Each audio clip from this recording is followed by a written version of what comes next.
Sea of Thieves' long-awaited PvE mode released today and is meant to act as an introduction to the game or a space to take in the story without the fear of other players. Whilst these are not one-to-one copies of the normal servers, there is a high amount of content that has been removed from Safer Seas. While I fully expect this to change in the future, right now these restrictions do exist, and if you don't like it, I guess you just have to suck it up. Here's a handy guide split into neat sections for those who can't be bothered to read or watch several videos to get the complete lowdown of what you can and can't do on Safer Seas. So to clear this up, you can play on the sloop with 1 to 2 players, brigantine with 1 to 3 players, or the galleon with 1 to 4 players. You will be the only crew on the server and you cannot invite anyone else to the server. You all have to be on the same crew, so these servers cannot be used to practice PvP. By extension, alliances and the buff that comes from other crews turning in loot does not apply since no other crews can be found in your server.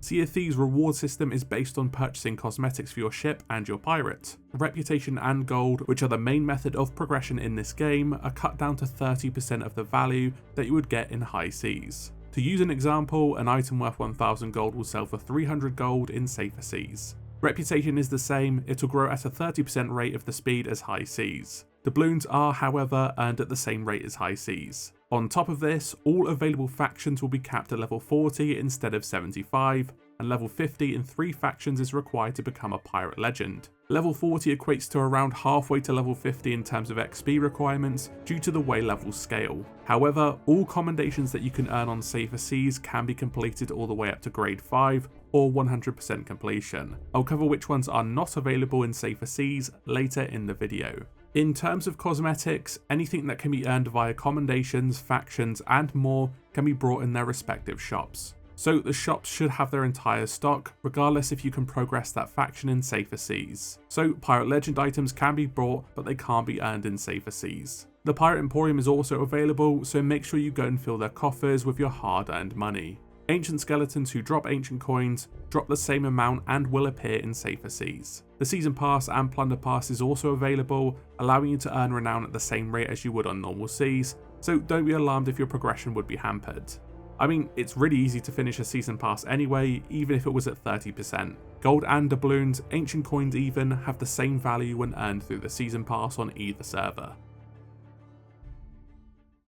Moving on to the factions. The Gold Hoarders, Order of Souls, Merchant Alliance and Hunter's Call factions are available to represent in Safer Seas and will be capped at level 40. Athena's Fortune, the Reaper's Bones, the Guardians of Fortune and the Servants of the Flame cannot be accessed in Safer Seas or progressed.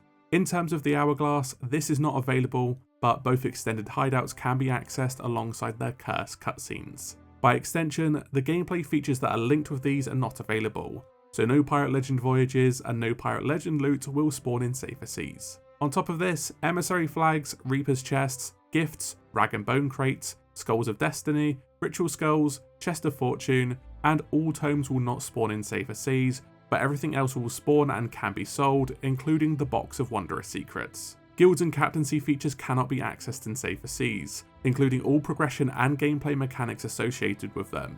So you can't buy ships, you can't name them, access captaincy customization, use the sovereigns for selling all their emissaries, or form a guild. The same goes for milestones, so these cannot be progressed either.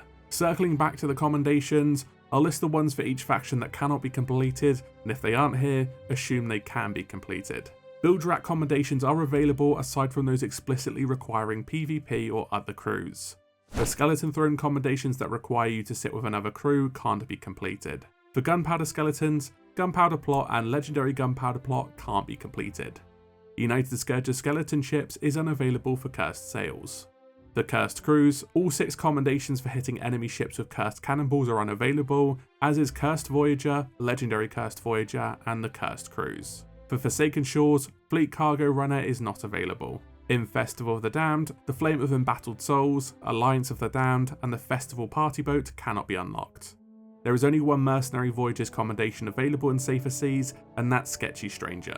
No Fort of the Damned commendations are available to earn in Safer Seas. For Legends of the Sea, the Legend of Glitterbeard, Carry On the Legend is not unlockable.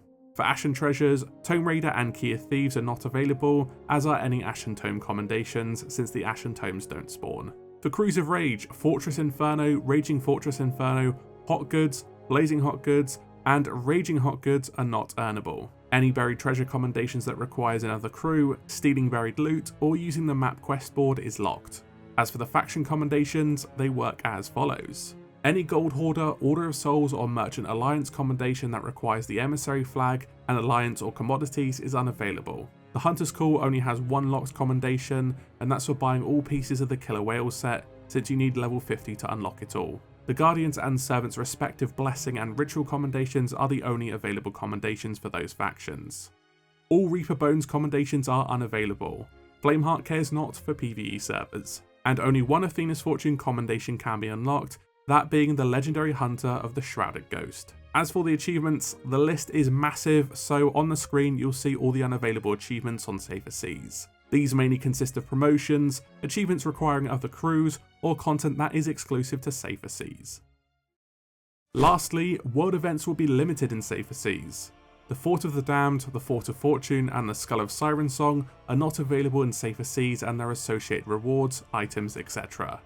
Ashen Winds, Skeleton Forts and Fleets, and the Ghost Fleet will be available to tackle. The Kraken will still spawn, as will random skeleton ships and megalodons.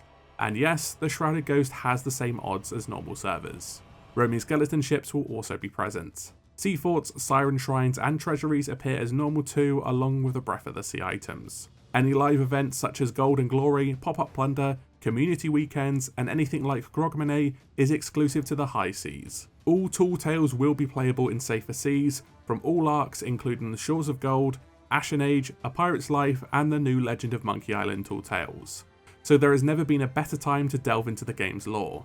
If you also want to get up to speed with the time-limited adventures, I have a video covering this, so watch this when you've completed all the Tall Tales, then you'll be up to date with the story. As for adventures, we don't know if these will be available in Safer Seas when they do release, and this may be on a case-by-case basis, but at the moment I would assume no, since some of them rely on player interactions. Also, do not expect the previous adventures to come to Safer Seas, since there won't be exclusive content to Safer Seas that is unavailable in the high seas. Lastly, future content will be on a case-by-case basis.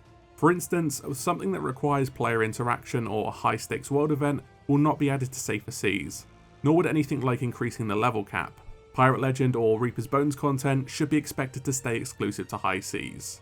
But something like the Harpoon changes we saw in Season 9, or a new PvE voyage would be added, as long as it isn't linked with Athena's Fortune or the Reaper's Bones. And that about covers it, the PvE mode everyone has been waiting for so long. Whether Safer Seas restrictions will change in the future is anyone's guess, but as of right now, Rare have struck a good balance. Welcome to all the new players, and hopefully see you on the high seas.